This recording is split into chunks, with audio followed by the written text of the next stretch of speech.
les États-Unis d'Amérique stoppent le coup d'État. Sassou Nguesso en larmes. L'arrivée des commandos belges à Kisangani. La mère donne la liste de 22 personnes au président de la République. Nindezali Kolekana. Mote, bandeko ba Congolais de partout. Oh, vous allez pour la biso na Congo Flash. Chaîne Nabino Bolingaka mingi. Mbote Nabino lisusu bandeko bana mboka Congo. Bozali ebele bolanda kabiso. Pe boyaka kozwa ba analyse pe ba réflexion. Pe ba information. Na makamutali mboka Congo. Mboka Nabino mboka Nabiso. Voilà pourquoi Tomi pesa ka base. Pona ko kende na ba source partout et surtout na moko ya baninga na biso ba koma ba autorité ya mboka oyo pour que ba pesa biso ba information to ya koyebisa bino situation ya mboka Congo mboka na bino mboka na biso toko solo bandeko ba Congolais awa na kacha émission vous allez comprendre que les États-Unis d'Amérique na Congo et comme le Moko. Parce que à un niveau de renseignement, Donald Trump, Marco Rubio ont tout révélé dans le président Fachi. Toko solo na kacha émission. Et vous allez comprendre ni les Kanaki par rapport il y a coup d'état au Tokoloba où tu échouer. Toko solo ngo bandeko ba Congolais, toko solo la paix. Okoyeba nini elekani na Kisangani. Vous savez que depuis que le président de la République, Félix-Antoine Tshisekedi Tshilombo, a nommé Gilles Banza comme étant le chef d'état-major général. Et le chef d'état-major général a Kendaka Kisangani. Tokoyebi Sabino ni nezali koleka na Kisangani o ekomi mama la base. Mais nous vous informons déjà l'arrivée des commandos belges. Tokoyebi Sabino Moussa na bango pe ba ekosa nini. Toko solo na kacha émission. Bande ko ba Congolais toko solo la paix sur les dossiers il y a vice-gouverneur. Il y a ba M23 AFC. Mais moi na mboka très o andimaki kokende ko servir ba Rwanda. Awa tokoloba en ce moment okoyeba ni yekomelier parce qu'il n'est plus avec nous. Toko solongo bandeko, les Wazalendo sont allés à Walungu. Hey. Là où le M23 avait placé aussi un administrateur. Le Wazalendo bakeko déclassé administrateur. Toko solongo bandeko ba Congolais. Na kata émission, vous allez savoir pourquoi Jean-Pierre Mbemba a décidé Kokanga après près 240 ports. Au Koye Bango na kata émission, Toko Solo bandeko bana mboka Congo, awa na kata émission Washington, Qatar, Afrique du Sud, Namibie, Rwanda, Ouganda secrètement et puis à Kinshasa. Aujourd'hui en Europe, que cherche au Bassanjou? Un vieux papa de 88 ans qui a circulé toute la terre pour le Makambo Congo. Qu'est-ce qu'il est en train de chercher? Okoye Bayango wana kacha émission bande koba Congolais. Toko Sukusana Mokonzi Mboka. Le président Félix Antoine Tshisekedi Tshilombo. Bandeko, qui annonce son retour Wapi sur le terrain. boyebi ke yemoko aza nyama ni tumba lobi ako kita terrain. Et pourquoi le président Tshisekedi a choisi de retourner na moment où Goma ou Bukavu ezali na maboko ya ba AFC M23. Toko solo lango pe na kacha émission. Voilà bande ko ba congolais banda déjà ko aimer notre émission peut partager yango partout et tiens la biso commentaire awa pour que tous les bandenge ou apprécier notre émission. Voilà bande ko ba congolais tolobaka à chaque fois que nous venons ici, toaka kotali sabino la situation à Mboka Congo. Mboka commune wapi, to uti wapi, to za wapi. Boyebi, bande ko ba congolais na mokolo le 23, ezalaki les M23 AFC et longo na gouvernement congolais rencontre ezalaki na Qatar. Après en 2 jours après, c'était le 25. Oh, monaki na misu na bino moko. La signature, il y a déclaration de principe. Oh, ils ont qui signé par les deux parties. Mais après, le 25, rendez-vous et comme qui, il y a les 2 mains. Les 2 mains de les partis. La RDC et le Rwanda. Après signature, il y a déclaration de principe. Il était prévu que chaque parti va constituer, va sala. Oh, il y a bango. L'accord de paix et baya na yango na mesa liboso ya Marco Rubio ou azali le secrétaire d'État américain ou atani makambu ya diplomatie et ba parti nyonso mibale la RDC et le Rwanda bakendaki ko déposer yango liboso ya Marco Rubio na mokola le D bande ko ba Congolais ndenge to wutu ko ebisa bino qu'est-ce qui s'est passé après. Lorsque les deux partis vont déposer le projet accord, nous vous disons déjà que d'ici là, dans le 15, les deux partis vont continuer au Congo et le Rwanda, va expert renseignement pour que travailler. Maintenant, qu'est-ce qui s'est passé? Le Rwanda, à niveau, il y a conseil de sécurité. Parce que nous sommes en train de vous dire, de vous montrer que le coup d'État, les Américains ont stoppé cela. Origine Outiwapi et Outine, niveau il y a conseil de sécurité. Qu'est-ce qui s'était passé dans le niveau conseil de sécurité? C'est les États-Unis d'Amérique qui ont bétaki le Bokoname ça pour dire que le Rwanda tika forum shopping. Bandeko. Vous savez que pendant 30 ans, les États-Unis d'Amérique, hier, ils ont s'arranger derrière le Rwanda. Mais pour cette fois-ci, les États-Unis d'Amérique ont bêti le ça. Tika forum shopping. Bandeko, je crois à la Congo Flash Malambala to expliquer qu'est-ce que signifie forum shopping. Forum shopping, c'est le système où les Américains qui sont au Rwanda, qui changent à tout moment les médiateurs. Maintenant, cette fois-ci, les États-Unis d'Amérique n'ont pas de question. Bisomoko Amérique to médiation. Voilà pourquoi dans la Nauti Kotal Sabino, Makamouele Kanaki Moko le 25 avril, n'a pas les demain.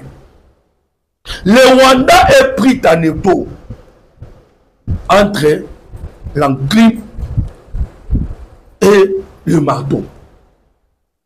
Rwanda zoé batté à sa chouanine. Et il utilise face A à face B. Mais attention, soutenu par la France. Voilà des bandes de Koto Koloba. Koto a négocié, mais Koto va travailler et le monde en France.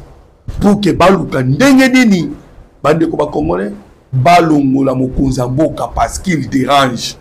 Il dérange le Rwanda, il dérange la France, il dérange le Qatar, les Émirats Arabes Unis, il dérange les multinationaux, au Bayaka Koyiba, minéraux. Alors ces messieurs, il faut les carter. Maintenant, qu'est-ce que nous allons utiliser qui? Bande Koba Congolais. Pour la banque, il faut s'assumer. Nous vous le disons. Parce que les États-Unis d'Amérique, les États-Unis d'Amérique ont stoppé. Vous savez que les États-Unis d'Amérique ont 1,5 million de dollars. bien que ezali pona koya ko construire ambassade na bango na niveau ya États-Unis d'Amérique, plutôt na ambassade na bango ambassade des États-Unis d'Amérique au Congo, mais avec des équipements pour permettre ensemble avec la RDC à niveau de renseignement congolais. Et les États-Unis d'Amérique, il y a déjà des milliardaires déjà au nombre de 5 pour investir. Que bientôt là, nous allons signer l'accord. Mais avant que tu signes l'accord, parce que c'était la condition, oh, Maman Thérèse Kaikwamba Tchaki, avant de toucher, avant de signer l'accord, il faut d'abord que tu ramènes paix na niveau ya Est et ya RDC. Et voilà pourquoi, comme Maman Thérèse Kaikwamba avait mis cette condition, les Américains qui sont dans les besoins, bazali déjà na kati ya kobongisa bamakambo eza d'abord préliminaire, de sorte que une fois que les accords signés, madame ko tchambongo na bango anje wana tokolo ba Jeff Bezos. Lui il est déjà là, un milliardaire américain. Bill Gates a déjà sur le terrain. Tobisa Kibino déjà que Bloomberg azali. Et Elon Musk, oh elle proche de Donald Trump. Il n'est pas non ça qui déjà que quoi une entreprise de Starlink. Oh tout est quoi bisabino. Oh et ko bomber abiso ba Vodacom, ba Airtel, ba Orange, oh ba consommer abiso ba Mega. Ah on a qui ça va faire souffrir abiso ba ndeko ba Congolais de partout. Voilà la situation où déjà vous allez comme on a, cela fait peur. Paul Kagame Kota la commande à la Misunaye que d'ici là le 15 juin, il serait obligé de signer. Parce que ma manœuvre Mickey Paul Kagame a dit que ça là, bande ko ba Congolais bo mona ki Donald Trump yemoko aleki la télévision pour dire que en ce moment Nazali côté conflit, il y a RDC na Rwanda qui se battent, mais nous y sommes parvenus. Donc de notre part même on a passé que déjà ça réglé makambo etikali comme muke o etikali pour na ba résoudre pour la Donald Trump. Nous y sommes parvenus à résoudre. Parce que le plus difficile, là, qui la RDC va signer déclaration de principe. On a déjà signé. Tout ça, c'était pour faire pression na Rwanda. Monsieur le Kanaki, à Congo Flash, que les États-Unis d'Amérique a construit sa guerre à Est en utilisant 2 armes, la diplomatie et l'économie. Et vous allez sentir maintenant cette pression diplomatique. Mais, vous avez vu que l'ennemi a vendaniété. Où est passe la Outaï Koloba, Washington, Qatar, Afrique du Sud, Namibie, Rwanda et Ouganda discrètement, Kinshasa aujourd'hui en Europe. Monsieur Obasanjo, l'ancien président du Nigeria, Oyo, avant de ça qui baï congolais na tango Oyo, Hippolyte Kanambe Joseph Kabila, ça qui n'a pouvoir. Place nini le loyo, zali comme on a le M23 nous font la guerre parce que bah que ça la guerre à cause il y a accord signé entre le gouvernement congolais et le M23. Na moment Oyo Hippolyte Kanambe, ça qui n'a pouvoir. Et maintenant, le lot, c'est lui-là qui est en train de marcher. Moukini Mobimba. Mandeko, webi a kotambola pour un ning. Alali kotambola pour na baluka ba glisser. Ba glisser et le la bango o balamba ki en secret. O baluka ki ba ko koti sa na réunion et salama ki na Qatar. C'est quoi? Ezali le pacte social. Oh, bisoto bengango pacte secret avec le Rwanda. Pacte social oh yabayi sango yabayi CC5. Oh Basanjo a kotambola pour que Baluka va forcer le président Tshisekedi na biloko wana. Mais déjà échec. Déjà échec bandeko. Ils auront des difficultés. Mais c'est tout comme na Obasanjo. Ndena lobi azaki na Washington. Ake mon ambassade Boulos. Et pourtant, nous devons vous dire que qui est Obasanjo? Je viens de vous le dire que il est l'ancien président du Nigeria, mais il a été désigné comme un facilitateur. Mais il y a mon côté. Ils étaient désignés au nombre de 5. Il y avait Maman Oya, Éthiopie, Maman Oya, Centrafrique, Catherine Samba Panza. Il y avait l'ancien président Afrique du Sud. Donc, ils étaient là au nombre de 5. Avec un seul médiateur. Médiateur à Zamoko. Il y a une africaine. C'est Fort Nyansimbwe et Adema. Mais vous allez constater que tous les autres, Obasanjo. Et je vous dirai pourquoi Mboussa Nyamwisi. Parce que en Afrique du Sud. Mais lobby Tomoni Bango en réunion secrète. Mboussa Nyamwisi avant du Kotoyo, Moïse Katumbi avant du Kotoyo. Mais c'était avant-hier, Ndé Akena Kokutana, Mboussa Nyamwisi. Et plutôt na Moïse Katumbi. Il a de cela une semaine de Bakutana qui Mboussa Nyamwisi. Akena qui peut Kokutana Joseph Kabila. Et avec qui Kokutana Pena président de la République, Félix Antoine Tshisekedi Tshilombo. Et vous avez le message. Congolais. Oh non. Mokonzi. Yamba Bango. Ndima dialogue intra-congolais. Où il n'y a pas de social. Parce que la situation est grave. Quelle intimidation. Mais le président Tshisekedi a dit, c'est pas question. Et les noms, oh Mokozamboka, Félix Antoine Tshisekedi Tshilombo, Lobaki, c'est le même nom. Oh, américain, Bandeko. Awato Koloba. Les États-Unis d'Amérique. Non, Mokozamboka, Félix Antoine Tshisekedi Tshilombo, Bakomi Koloba, mon corps. Baméricain, Balobaki, Kondi, Mabiloko Ate. Vous savez, Nini Bandeko, lorsque pour parler à Qatar et Bandaki, le président Tshisekedi, pour preuve, le mur du Qatar a benaki Mokozamboka plusieurs fois boyaki. C'était Paul Kagame ndé akoma ki kokende ko changer ba pays pour na kokende koluka médiation entre ye na Mokonzi ya mboka Félix Antoine Tshisekedi Tshilombo. Boyebi azalaki na Turquie. Akeko koyebisa Erdogan pour na mbaluka moye bakuta na président Tshisekedi. Et le président a dit non. Jusqu'au point où il Qatar. Mais qu'est-ce qui est arrivé? Tant qu'on est à Qatar, à Sengi, l'émir du Qatar rencontre le président Tshisekedi au Boyokaka et le Canada le 18 mars.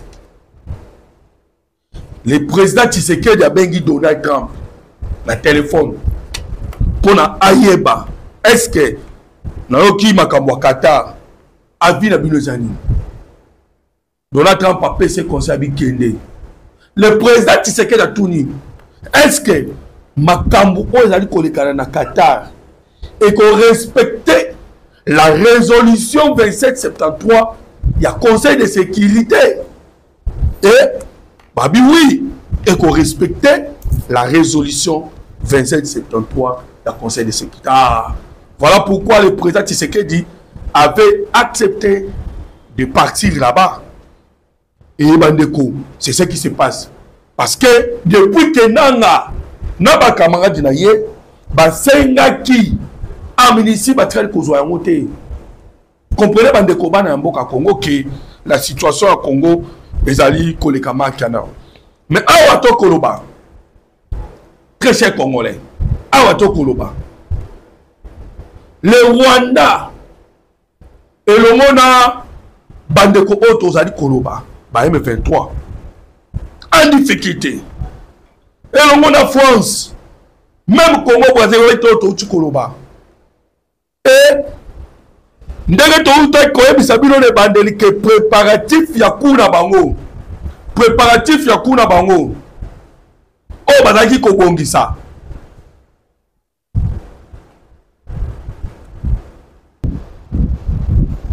ezalaki nini bandeko bakongolais. C'est pas pour y toi annoncer qui bino ne bandeli émission. Jean-Pierre Mbemba a mis fin au Toloba. Jean-Pierre Mbemba a fermé 240 ports. Et dans 240 ports, Jean-Pierre Mbemba Kangi, à peu près 40 tant que à peu près, parce que le chiffre que nous avons, c'est 45. Maintenant, quand il y a 45 sur 240, 45 il y a Yemoko Joseph Kabila. Donc, Yemoko est dans la 45 bandeko. Tolobi bobo pourquoi? Sauf qu'il y a un matadi au Okuta pour aller dire. Mais, Bio Relao Kitakuna à Kabila. Na Olive Lembe. Lorsqu'à Salaki, chambre froide naïe.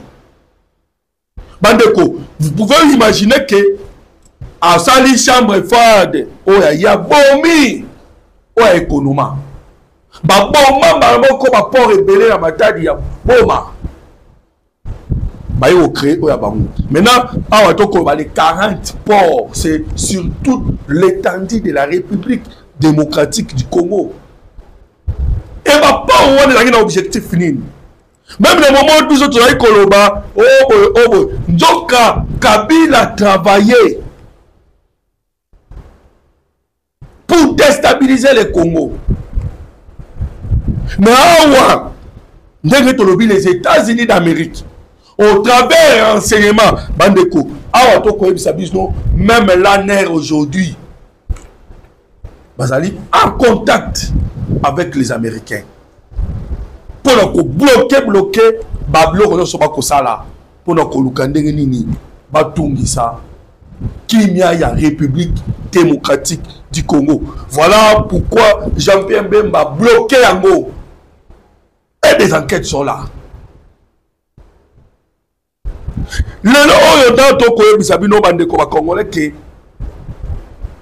La France en difficulté.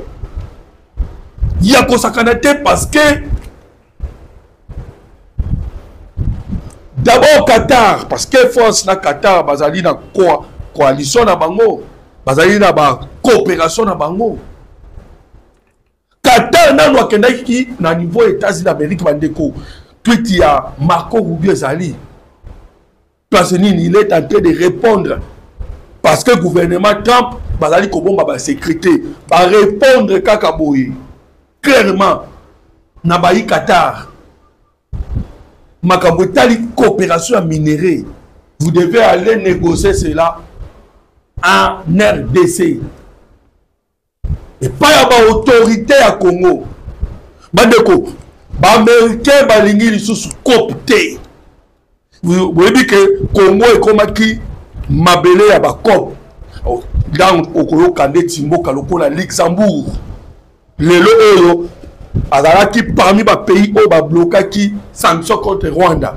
Mais tu as découvert que l'entreprise Tracy, oh, il y a eu Luxembourg. Et l'équipe d'entreprise où ils travaillent sur le minerai à Boka Congo. Mandeko. Alors, vous comprenez que la RDC qui vient à Mukili Mobimba. Mais Trump a commettre fin d'amour. Je dis bien Trump. Parce que nous avons dernièrement, Trump a signé une ordonnance présidentielle par rapport à mine. Et avec plein de soukola, mon pense naïe, le président Tshisekedi a soukola. Makamwa petite porte, toute la fenêtre ici. Tout le monde doit entrer par la grande porte. Bandeko. Le président Tshisekedi est fort dans le Congo parce que en politique il n'y a que des rapports de force. Sans rapport de force, et là comment voter ça a faire reculer Bango.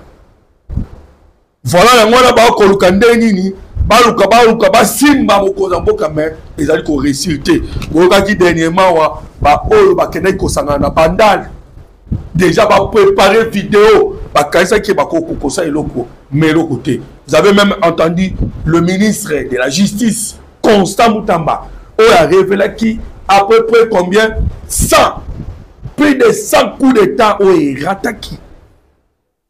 Et pourquoi si c'est que dans dimi makambo oyo ezala quand même interdit.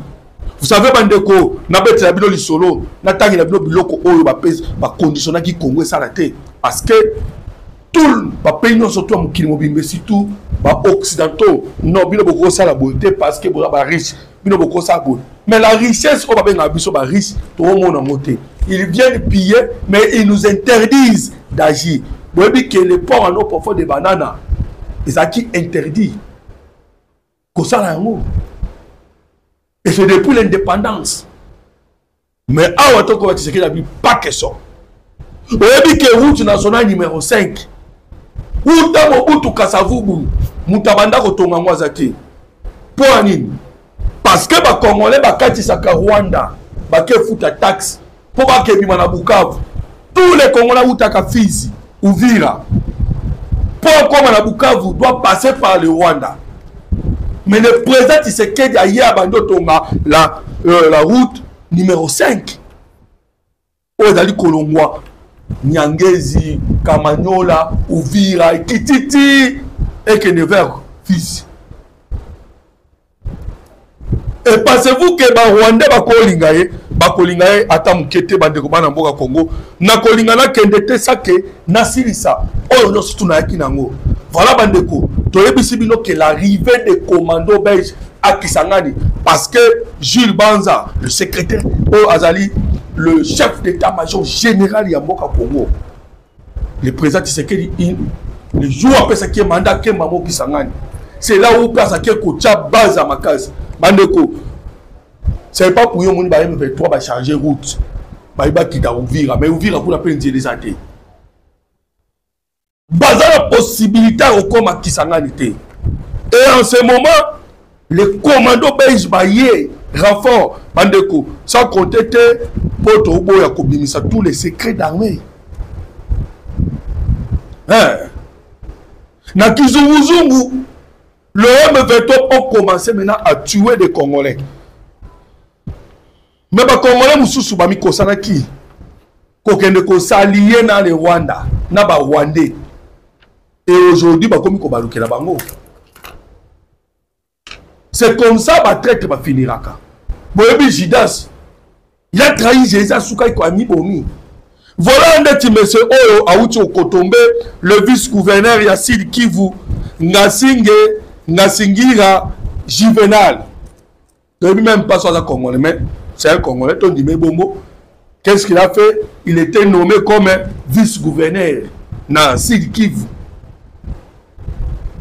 Mais les Rwandais, Bandeko, en 1996-97, lorsque Bayakina Kishasa, depuis le M23, Tolbakou Tutangwana, Ezaki Afdel, avec Mouzé Laurent Désiré Kabila, et Mouzé a soifé à pouvoir. Comme président de la République, ok, Nassima Bazali ko éliminer l'armée zaïroise à l'époque. Bandeko, Baza Ebele, Tuna Baseta, des commandos à Seta, Tuna Oyoka, Béret rouge, Memi Bangola Kitona, ils ont été sacrifiés, tués, mouké. Parce que les Rwandais ont un objectif de néantir l'armée congolaise. Neli kamwe komeli ba policiers oyo bazalaki na Bukavu pe na Goma. Ba famille ba komona bandeko na ba limwe. Nde makambo elekani kuna bandeko ba Congolais. Voilà bandeko bana mboka Congo toyebisa kibino ke makambo kolobebele metamuke.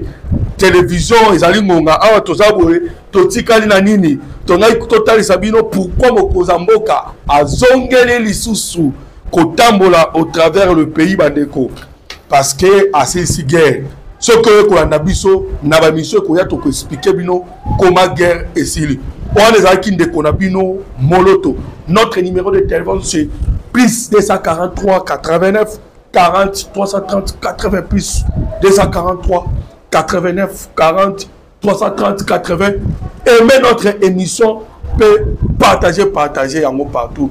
Merci, que Dieu vous bénisse.